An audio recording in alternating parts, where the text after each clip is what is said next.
Hustlers, back at you guys with another video. So as you can tell by the title of today's video, we're going to be discussing the top 10 most asked questions about doing business with DLA.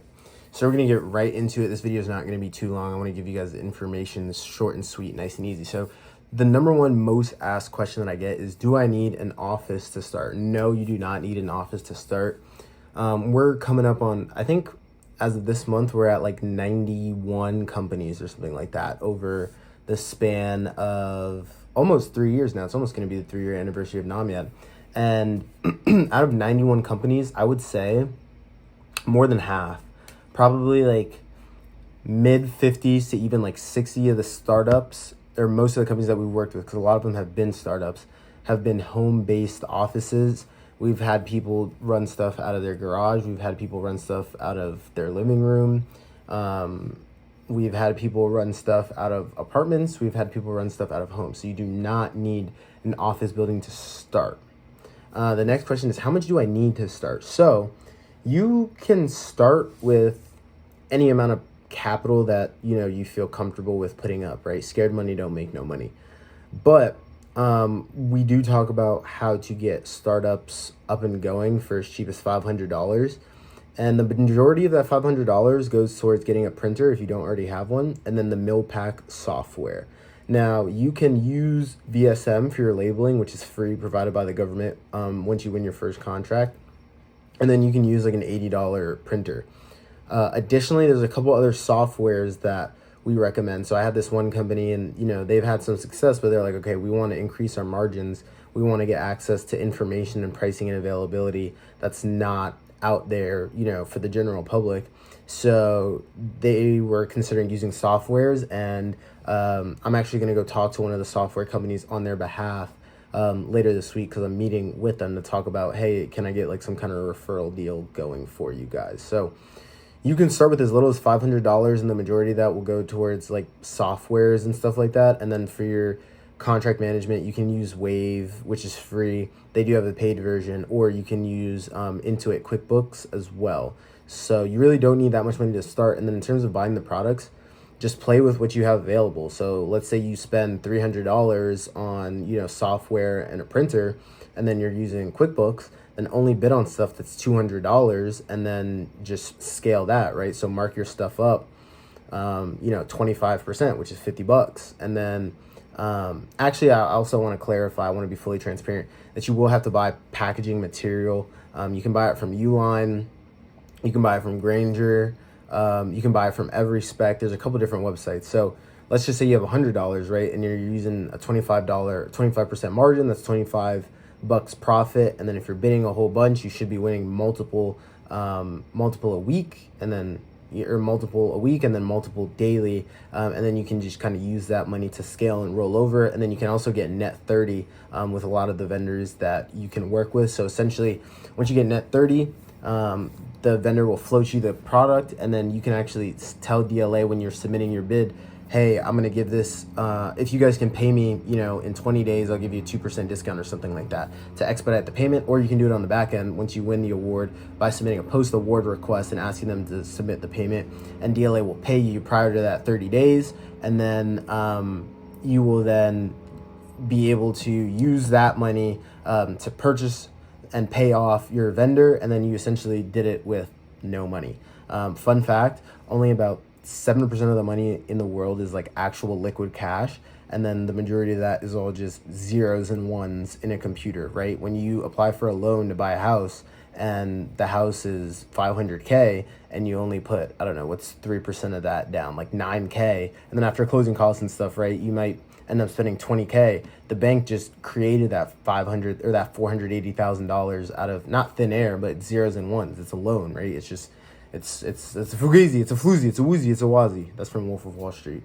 So yeah, you're pretty much just using, I don't want to say fake money because you're liable for it, but it's money that you didn't have.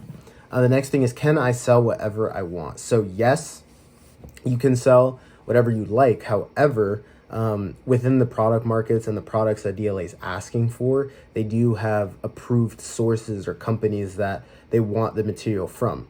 Now, there's ways to get around that, which we talk about in our boot camp.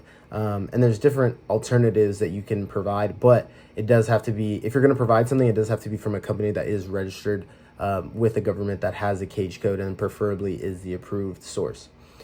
The fourth question is, where do I find the products? So there's a whole bunch of different places you can find the products. Every single product market is going to be different. You can find stuff on Google. You can find stuff on Walmart, Home Depot, Amazon, right? Those are a whole bunch of different places that you can find it. And then again, there's different parts marketplaces, which are subscription based. You have to pay for them, just being fully transparent, but you can find that stuff online when you're first starting. And then if you so choose, or you have money lying around to invest, you can get kind of aggressive and then get those subscriptions to those part marketplaces, which give you pricing and availability that's not open to the general public. Question number 5, can I use a virtual office? So the answer to this question is no. You have to have a brick and mortar space to do business with DLA. And one of the primary reasons for this is that way when DCMA, the Defense Contract Management Agency, comes to your facility to conduct an inspection, they need to come to an actual place. You have to have a physical place to store your material. You have to have a place where you're doing your packaging and you're inspecting and taking pictures and all that stuff. And then when you register with DLA, they're going to send you a postcard to verify that you're a brick and mortar address. So you can't use a PO box either. And that postcard is going to have a PIN number. You'll enter that PIN number once you register with the government. Number 6. How long until I win my first contract? So this is a great question. So the quickest I've ever seen it done is 13 days. And then I've seen some companies take as long as 3 months. I think it took us from the time we started bidding, because our company was open, like the government aspect of our company was open for like a month and some change, for about 40, not 45, like a month, probably a month and some change. And then from the time where we actually started bidding, it took us just over 30 days. So the industry average is about 30 to 45 days, and that's kind of the consensus that I've seen from other DLA consultants, mentors, gurus, whatever you want to call them. And also what I've seen with a lot of the startups that we work with. So 30 to 45 days is kind of the average. You can expedite that based on how much work you put in, how much elbow grease you put in, but you can reasonably expect that to be kind of the time frame. So just hang in there as you're submitting those bids. And then you've also got to consider the bids that you submit. It's March 6th today. So the bids that you submit on March 6th, those are also going to be the contracts that you're going to win in April, May, June, July, right? Because DLA doesn't award stuff the same day that you bid it. So you've got to perceive it as you building a pipeline. And my dad always says you cannot harvest things in the same season that you plant them. So you're planting the seeds and then your harvest will come later. So just keep that in mind as you're bidding. You're building familiarity with contract officers, with the vendors in that product market, and becoming kind of a subject matter expert in what you're selling. So about 30 to 45 days is like the industry standard. How much money does DLA spend? So in fiscal year 2023, they spent $49.7 billion. You can look that up. I didn't just pull that number out of my ass. If you go on DLA's website and you look at their fiscal year 2023 annual report, it shows that they spent $49.7 billion in 2023. $18 billion of that went to small businesses, and there were 3.7 million contracts awarded, and there were 10,000 contracts awarded every single day. 95% of those were automated. Question number 8. Yeah, question number 8. How many items does DLA buy? So DLA buys 1.2 million various line items. So they buy 1.2 million different things. And if I'm not mistaken, there's a couple thousand FSC codes, and then each FSC code corresponds to a different group of items. FSC code stands for Federal Supply Class Code, and then there's also PSC code, which is a Product Supply Class Code. So there's a big range of things that you could buy. They buy everything from sunscreen to religious items to pants to bread. We sold everything from pants to bread knives. I've sold a Gatling gun, so they buy a whole bunch of different stuff. Question number 9. Am I responsible for shipping? Yes and no. You are responsible for the shipping, but you can have companies drop ship on your behalf. However, I will say in the beginning, if you're a startup, to stay away from that. I'm a big proponent of learning how to do the shipping on your own. That makes you a lot more valuable in the marketplace, because then you can offer that service to other companies. And it's also very good to understand how the shipping works and how those requirements work. So you are responsible for it. The material does have to be shipped to your place, then shipped to DLA after you receive it, package it, and inspect it.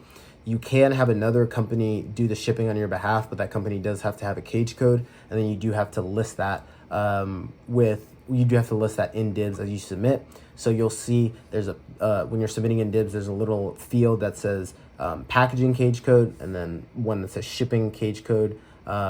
So you can package it in one place and then tell DLA that another company's shipping it on your behalf. You just have to let the company know that's going to be, you just have to let DLA know who's going to be doing the packaging and who's going to be doing the shipping. Question number 10, which is one of the most common questions I get, is do I have to package the material in a certain way? So you do. So Mill Standard 2073D is one of the most common shipping requirements, and then that outlines pretty much all the military specifications that you need to be in compliance with. There's a bunch of packaging and shipping guides out there, and then I actually have one, and I compiled a couple different DLA documents that I provide to everybody who signs up for our boot camp. And then the alternative for that is you can do commercial shipping, which is primarily ASTM D3951. So commercial packaging, you just have to package and ship the material in a way that's not hazardous or injurious to the item. But there's still some requirements that you have to be in compliance with. And then it also says in the solicitation, any master technical solicitation requirements take precedent over ASTM D3951.